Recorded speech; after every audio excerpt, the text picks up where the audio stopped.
Maybe the question isn't why they don't choose you. Maybe the question is why you keep choosing people who have already shown you they won't. Because sometimes, the person we're trying so hard to convince to love us isn't actually the problem. We've simply started treating someone's inconsistency like a challenge we need to win. Maybe you think they'll change. Maybe they're just scared. Maybe they've been hurt before, more than they show. But what if you're spending so much time thinking about who they could become that you're ignoring who they are? Let's talk about that. Sometimes, you're not attached to the person standing in front of you. You're attached to the version of them you've created in your mind. You see their potential. You remember that one beautiful conversation. Maybe he's scared. Maybe he needs time. Maybe he'll change. But here's the question. If this person never changed, would you still choose them? Not the person they could become. Not the person you hope they'll become, the person they are right now. Because potential isn't a relationship. Actions are.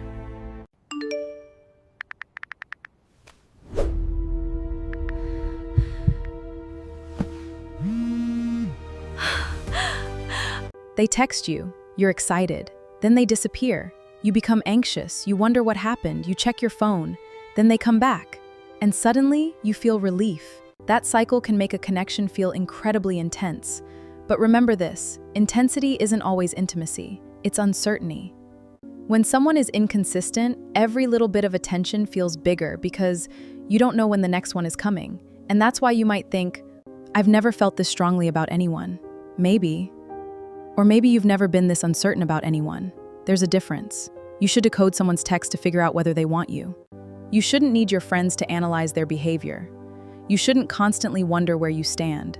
Clarity can be attractive, consistency can be exciting too. And peace isn't boring just because you're used to chaos. When someone is inconsistent, every little bit of attention feels bigger because you don't know when the next one is coming. And that's why you might think, this is where it gets personal. At some point, the question changes from, do I actually like this person? How do I make this person finally choose me? And suddenly you're performing. Maybe if you become less needy. Maybe if you look better. Maybe if you stop texting. Maybe if you give them more space. Maybe if you're more understanding. Maybe then they'll finally realize your value. But love isn't supposed to be an audition. You shouldn't have to become a completely different version of yourself to convince someone you're worth choosing. And their inability to choose you doesn't make you less valuable. Someone failing to recognize your worth doesn't reduce your worth. Sometimes, walking away feels like losing, but ask yourself, are you losing the person, or are you losing the possibility that they'll finally give you the validation you've been waiting for? Because those are two very different things. Sometimes we don't choose what is good for us. We choose what feels familiar. If you're used to chasing affection, proving yourself, dealing with uncertainty, or wondering where you stand, consistency can feel strange. You meet someone who communicates clearly. They show up. Why don't I feel that intense spark? They do what they say. They don't disappear. And instead of thinking, this feels safe, you might think, why don't I feel that intense spark for emotional depth? But maybe the spark wasn't chemistry.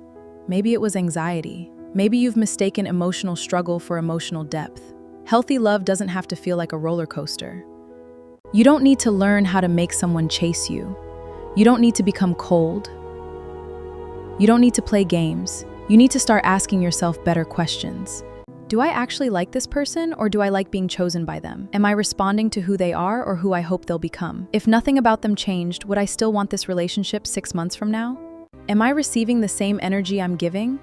And here's the one I want you to really think about. If my best friend described this exact relationship to me, what would I tell her? Because sometimes we give other people advice we desperately need to give ourselves. Maybe the goal isn't to become more desirable so someone finally chooses you. Maybe the goal is to become more discerning about who you choose. You don't need to become more beautiful, more interesting, more available, or more need to audition for a role you've already earned. And you don't need to convince someone of your value. So the next time someone doesn't choose you, instead of asking, what's wrong with me? Ask yourself, why wasn't I choosing myself? Because sometimes self-respect isn't getting someone to finally choose you. It's realizing that you no longer want to be chosen by someone who repeatedly made you question whether you were wanted. If you need to hear this tonight, stay with me. This is the elegant truth.